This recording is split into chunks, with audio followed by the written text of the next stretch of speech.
नमस्कार दोस्तों, आज हम सुनते हैं बड़ी मजेदार कहानी पिताजी की अजीब आदत सत्य कहानी।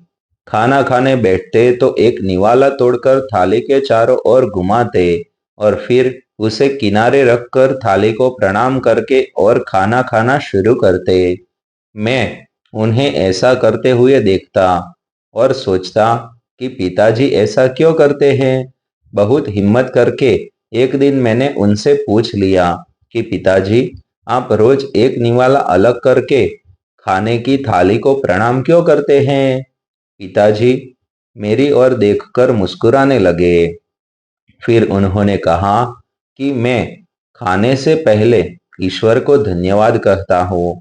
धन्यवाद इस बात के लिए कि उन्हें खाना खाने को मिला।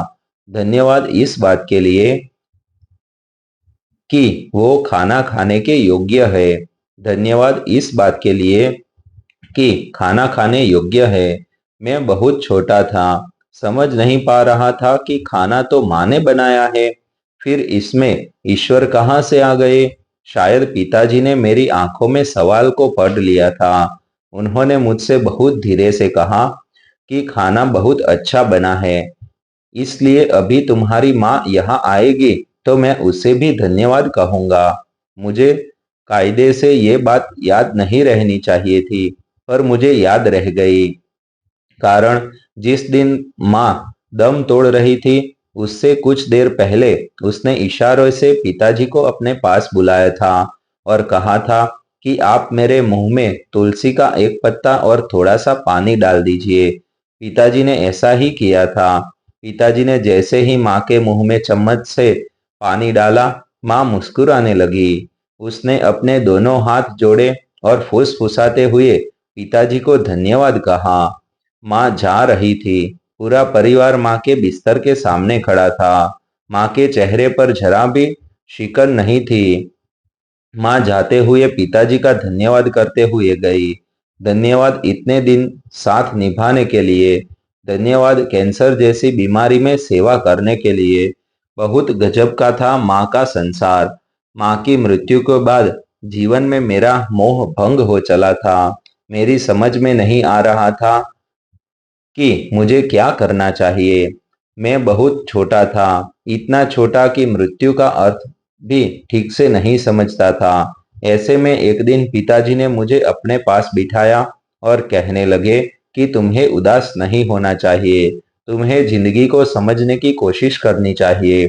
तुम्हें यह समझना चाहिए कि तुम्हारी माँ तुम्हारे साथ इतने वर्षों तक रही।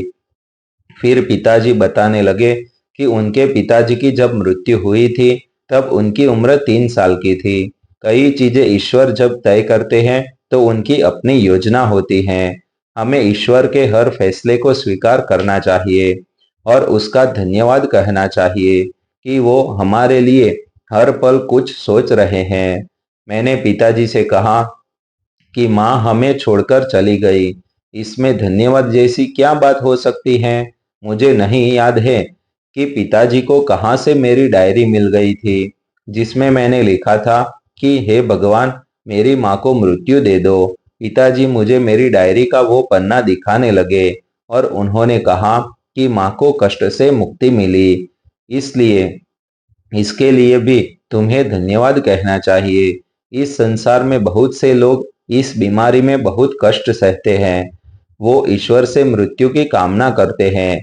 ऐसे में माँ चली गई। इसका अफसोस चाहे जितना हो, पर तुम्हें ईश्वर के प्रति आभार जताना चाहिए। पिताजी ने जितना कुछ समझाया था, उसका निचोड़ इतना ही था कि हमें अपने भीतर धन्यवाद कहने का भाव विकसित करना चाहिए। हमें धन्यवाद कहना सीखना चाहिए। हम स्वस्थ हैं, हमें दोनों वक्त खाना मिलता है, हमारे सिर पर छत है, हमारे पास बहुत सी ऐसी चीजें हैं, जो बहुत से लोगों के पास नहीं हैं।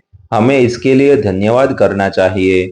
हमें धन्यवाद इसलिए करना चाहिए क्योंकि इसी संसार में बहुत से लोग ऐसे भी हैं जिनके पास वो नहीं जो हमारे पास है। इस संसार में बहुत से लोगों के पास ऐसी चीजें हैं जो हमारे पास नहीं। इसके लिए मन में मलाल रखने की जगह जो है उसके लिए धन्यवाद कहना सीखना अधिक महत्वपूर्ण है। मैंने कभी पिताजी को उदास नहीं देखा। मैंने पिताजी से एक बार पूछा था कि आप कभी दुखी नहीं होते, तो पिताजी ने मुझे एक फिल्मी गीत गुनगुनाकर जीवन के सत्य को समझाया था। मुझे गम भी उनका अजीज है कि ये उन्हीं की दी हुई चीज है। पिताजी ने इस गीत को गुनगुनाते हुए मुझे समझाया था कि जिंदगी बहुत आसान हो जाती है अगर हम घटने वाली घटनाओं को ईश्वरीय विधान मान ले तो। वो मुझे समझाते थे कि बहुत छोटी छोटी बातों में भी तुम अच्छाई ढूंढ सकते हो। एक बार अच्छाई ढूंढने की आदत पड़ जाती है तो जिंदगी आसान हो जाती है। तो दोस्तों, ऐसी नई नई कहानी देखने के लिए हमारा चैनल आप सब्सक्राइब कर लीजिए, जो आपको आगे अच्छी अच्छी कहानी मिलती रहेगी।